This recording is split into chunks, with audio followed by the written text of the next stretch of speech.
संजय जी, अभी तक की आपकी इस यात्रा को देखकर मैं अभिभूत हूँ। अब मैं सबसे पहले आपसे यही जानना चाहूंगी कि जो मेरे सामने संजय झाला बैठे हैं, उनके संजय झाला बनने की शुरुआती कहानी क्या है? कैसा था आपका बचपन? राखी जी, बचपन मेरा बहुत अभाव में बीता। आमतौर पर सामान्य आदमी का बीतता भी है। और मेरे दादाजी की ये बात मुझे हमेशा याद आती है कि जीवन अगर अभाव में गुजरे तो उससे जीवन का भाव पता लगता है जी। जीवन का मूल्य पता लगता है। तो अभाव ने ही जिंदगी दी, उसने जीवन दिया, जीवन जीने का जो तरीका दिया, जो कला दी, वो अभाव ने दी। ये जो कविता आपके पूरे शरीर में, दिमाग में रची बसी है, क्या वो विरासत में मिली है? हाँ, निश्चित रूप से मैं कहना चाहूंगा कि वो ये सब भगवान का दिया हुआ है जी। भगवान बोले तो मेरे दादाजी भी जी। उनका नाम भी भगवान सहाय है। और भगवान सारी दुनिया का दादा होता है। वो सारी दुनिया का दादा है। तो मैं तो यही कहता हूं कि ये सब भगवान का दिया हुआ है। मेरे दादाजी के संदर्भ में बात कहना चाहूंगा जी। कि वो बहुत बड़े पंडित थे, ज्ञानी थे, शास्त्रज्ञ थे, वेदज्ञ थे, बहुत भाषाओं के विद्वान थे। जितनी धारा प्रवाह वो संस्कृत बोलते थे, उतनी ही धारा प्रवाह वो उर्दू बोला करते थे। ओके। बड़ा भाषा पर बहुत उनका कमांड था। और ये मेरी रुचि रही प्रारंभ से। पता नहीं क्यों मुझे उनका साथ हमेशा बहुत बहुत अच्छा लगता था। और मैं अपना ज्यादातर समय वो अपने दादाजी के साथ गुजारा करता था। और इवन मैं तो रात को सोता भी वहीं था जहां वो चिकित्सक थे और जहां वो रोगी देखा करते थे, मरीज देखा करते थे। रात को मुझे कथाएं, किस्से, कहानियां सुनाया करते थे और सुनते सुनते नींद आ जाती थी। तो मुझे बहुत अच्छा लगता था।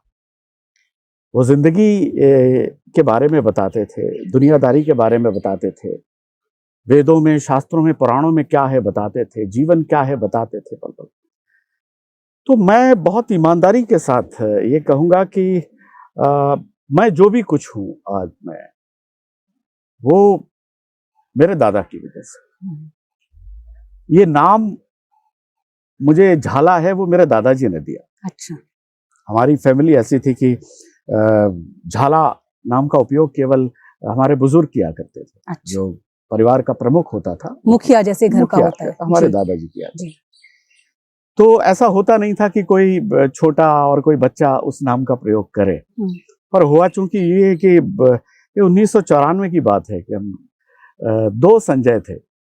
उसी वक्त नौकरी के साथ साथ हमने कविताएं करना भी शुरू किया था, बल्कि कुछ 1-2 साल पहले, नौकरी के 1-2 साल।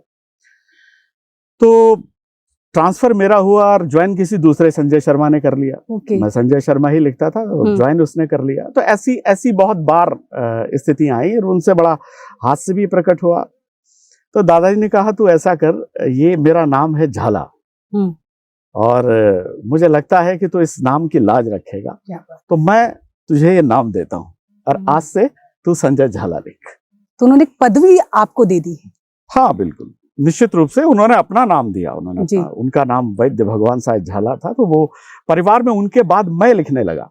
और परिवार में छोटा मोटा विरोध भी होता है कि ये नाम तो दादाजी का है, कि आप कैसे इसको रख सकते हो। तो मैंने कहा ये सब उन्हीं का दिया हुआ है नाम। और मैंने प्रयास किया, मैंने कोशिश की उनके नाम को रखने की। आपने बताया आपका जो बचपन है अभावों में बीता, लेकिन क्या उन अभावों में भी कहीं ह्यूमर था, कहीं हास्य था उसके अंदर? हाँ, बहुत। वो अभाव से ही सारी चीजें, ये सारी जो रोशनी है, ये सारी जो आभा है, ये जो चमक है, ये जो करंट है, ये सब वहीं से निकला। बहुत सी ऐसी चीजें हैं। जैसे दादाजी के मुंह से मैं एक कविता सुना करता था बचपन में, मुझे बहुत अच्छी लगती थी। और वो हमारे लालसोट के एक बहुत प्रख्यात कवि हजारी लाल जी ग्रामीण की वो रचना थी। और रचना ये थी कि एक प्रगतिशील जोड़े की पोस मास में थी शादी। दूल्हा शाल ओढ़कर बैठा, ओवरकोट पहन लाड़ी। पंडित जी ने मंत्र बोले, अक्षत धरे हथेली पर, अपने नाम गोत्र का उच्चारण करें कन्या और वर। तो लड़का बोला माय नेम इज किशोरी, लड़का बोला माय नेम इज किशोरी, लड़की बोली माय नेम इज जौहरी। तो पंडित ने आवाज लगाई, सुन जो ये नाया की भौरी, दाया बाया कर दे या ना कुण से छोरो कुण से छोरी। तो ये रचना मुझे बहुत आकर्षित किया करती। तो दादाजी इसे बड़े विशेष अंदाज में सुनाया करते थे, और मेरा ये सौभाग्य रहा कि श्रद्धेय हजारीलाल ग्रामीण के साथ मुझे काव्य पाठ करने का अवसर मिला। और पहला जो कवि सम्मेलन मैंने लालसोट में किया वो उन्हीं के साथ किया। तो ये जो हास्य है ये भी उन्हीं का दिया हुआ है, और हास्य देने वाला, रसों को देने वाला तो ईश्वर ही है। बचपन से ही मैं चीजों में हास्य टटोल लिया करता था, तो विकृतियों से मैं हास्य निकाल लिया करता था। जैसे मैं अपने अध्ययन काल का मैं समय बताता हूँ। मैं पढ़ता था और ऐसी घटनाएं, मैं 2 घटनाएं आपको सुनाता हूँ जो आज भी अगर मैं उन्हें याद करता हूँ तो मैं अकेला बहुत मुस्कुराता हूँ, बहुत हंसता हूँ। हमारे गुरुजी थे, मैं नाम नहीं ले रहा हूँ वो, चूंकि वो इस दुनिया में भी नहीं है, लेकिन वो हमें गणित पढ़ाते थे। गणित में बहुत हमेशा से बहुत कमजोर रहा, और आज तक मैं जिंदगी का गणित भी मैं नहीं समझ पाया, अंक गणित भी मैं नहीं समझ पाया। तो उनसे बड़ा डर लगता था, और वो बहुत एक विचित्र प्रकार की आकृति थी उनके चेहरे को, तो देखते ही हंसी आ जाती थी। हंसी आती थी, निश्चित रूप से उनको देखते ही बहुत हंसी आती थी। तो कोशिश ये रहती थी कि गणित के पीरियड से दूर रहा जाए, जाते नहीं थे, तो वो बुलाते थे और वही करते थे जो अक्सर पुराने टीचर किया करते थे, पीटते थे, और बहुत तन्मयता से, बहुत उदारता से वो पीटते थे। जी भर कर वो पीटते थे। तो उनके इस पीटने से मैं बहुत दुखी था। तो मैंने फिर एक रास्ता ये चुना कि यार ये गुरुजी रोज मारते हैं जी। तो मैंने एक काम किया कि उनकी साइकिल की मैं हवा निकाल दिया करता था, जाकर हवा निकाल कर आकर वापस मैं क्लास में बैठ जाया करता। तो मेरा एक और मित्र था, उसने ये देख लिया। तो मैंने कहा यार गुरुजी से तू भी त्रस्त है, मैं भी त्रस्त हूँ, तो कभी कभार ये काम तू किया कर, कभी मैं करता हूँ। अच्छा, मैंने तो ये पुरुषार्थ 1-2 बार ही किया, और वो नियमित करता रहता था। साइकिल की हवा निकाला करता था। हालांकि अभी भी वो हवा निकाल रहा है, क्योंकि वो पुलिस में है। साइकिल की।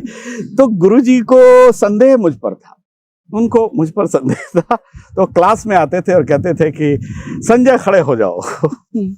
क्या करें, मुर्गी बन जाओ। मुर्गा नहीं गुरुजी, मुर्गा नहीं, ये बात मैं कहता था उनसे। मैं कह रहा नहीं गुरुजी, मैं मुर्गी नहीं बनूंगा। नहीं, बनना पड़ेगा तुझे मुर्गी। मैं मुर्गी नहीं बनूंगा, मैं पुल्लिंग हूं, मैं मुर्गा बनूंगा।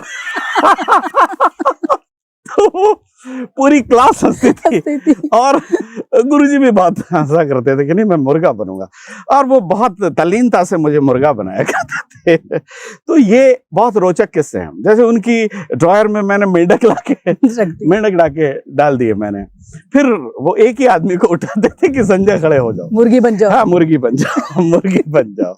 ये बड़ा रोचक किस्सा है। तो और जब भी एक दिन उन्होंने घूंसा बांधा और लगा कि आज इसकी पूरी तरह मरम्मत करनी है, तो मुझे वो दीवार के पास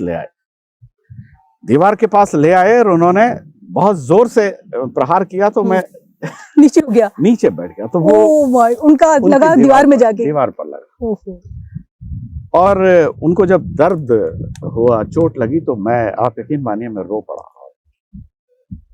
शायद वो मेरा आखिरी दिन था वो शरारत का, और मैंने कभी शरारत नहीं की। वो कई दिनों तक उनके दर्द रहा। हाथ से ऐसे ही जैसे मैं पढ़ता था, सलेमाबाद पढ़ता था, वो भी आज हैं हमारे बीच में। मैं उनका बड़ा आदर करता हूँ। मैं नाम श्रद्धा और संकोच वश में नहीं ले रहा हूँ। तो उनकी बहुत बारीक आवाज थी। अच्छा। बहुत एकदम महिलाओं की तरह आवाज थी। वो हमें संस्कृत पढ़ाया करते थे, और क्लास में आते थे और हमें अभ्यास करवाते थे कि खड़े हो जाओ संजय, बताओ ये श्लोक का उच्चारण करके बताओ। तो मैं, क्या हुआ, शरारत चूंकि मैं शुरू से करता था, तो मैंने उस श्लोक को मैंने उन्हीं की आवाज में पढ़ा। ओके। तो बहुत बारीक आवाज करते, अलम ही पाल तव श्रमेण। तो गुरुजी को लगा साला मेरी नकल कर रहा है। जी। बोला आइए जरा बगल वाले कक्ष में आइए, हम वार्तालाप करते हैं। तो उन्होंने जो मुझसे वार्ता की वो दंड के माध्यम से, एक बहुत लकड़ी थी उसके माध्यम से मुझसे जो वार्ता की, और उस वार्ता से जो आलाप प्रकट हुआ वो आज तक याद है। वो वार्तालाप हुआ। अच्छा, उस वक्त मुझे ये शरारत सूझ रही थी कि आज मैंने गुरुजी को अगर इस बात के लिए मनाया नहीं, इस बात के लिए मैंने राजी नहीं किया कि मैं आपकी नकल नहीं कर रहा था। मैंने कहा कि नहीं गुरुजी, आज मेरा गला बैठा हुआ है, मेरा गला बैठा हो तो आज मेरी आवाज ऐसी निकल रही है। तो मैंने सोच लिया था कि आज गुरुजी को यही कहना है। अगर उनको ये पता लग गया हो कि इसका गला बैठा नहीं है, ये जानबूझकर ऐसा कर रहा है, यानी अनुकृति कर रहा है, मिमिक्री कर रहा है, तो वो शायद मेरा गला कभी उठने के लायक नहीं होता। तो मैंने उस दिन पूरे दिन मिमिक्री की गुरुजी में क्लास पूरे दिन मैंने यही की। दूसरे दिन मैंने अपनी आवाज को मैं उसी पिच पर